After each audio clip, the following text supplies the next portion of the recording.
मु सत्यव्रत परिड़ा राज्य संपादक भारतीय मजदूर संघ और साधारण संपादक निखिल ओडिशा विद्युत मजदूर महासंघ ना 2 दिन है बसार प्रमुख कारण है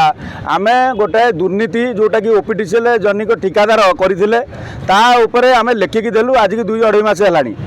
मु धन्यवाद देवी माननीय मुख्यमंत्री को शक्ति विभाग को मुख्यमंत्री कार्यालय लिखिकी देला शक्ति विभाग लिखिदेला किंतु ओपीटीसीएल दीर्घ 2 वर्ष 2 मास है 2 मास 2.5 मास है पकई रखी थे। द्वितीय जिनस है गोटाए जिते नारी महिला सुरक्षा नहीं ओडिशा तांडव होगला आज को पाखापाखि 7-8 मास है अनुगुल ग्रिड्रे जड़े आम महिला कर्मचारी को जैनिक एसडीओ दुर्व्यवहार कले आम से लिखिकी दौचु किंतु एमाने कौन स्टेप नेले नहीं ताकू प्रमोशन देकी घर पाखे ट्रांसफर कले आम एवं कहे कौन आम ट्रांसफर कर देचु तेणु एमाने जो माने महिला को असदाचरण कर सुरक्षा दौरान। तृतीय जिनस है इटी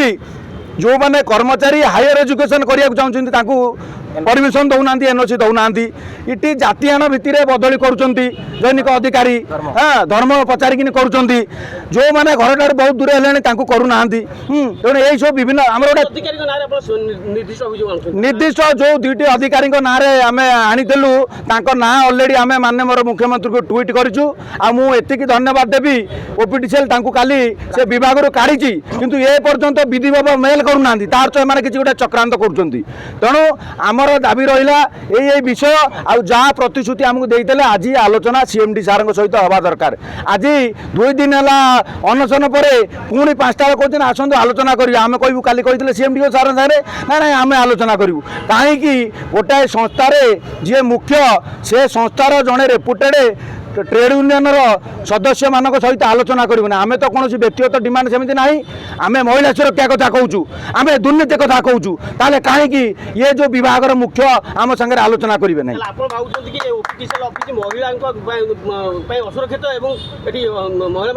सबुठारु दुर्भाग्यर कथा है इटी जो माने महिला दायित्व थे जो विभाग मानव संबल से मैंने ही महिला शोषण करुले से काली राति 2 जनकर विभाग परिवर्तन होती तेणु माननीय सीएमडी को आम अनुरोध करुँ तुरंत से निजे आलोचना कर समाधान करूँ महिला सुरक्षा प्रति कौन आमर सालिश कर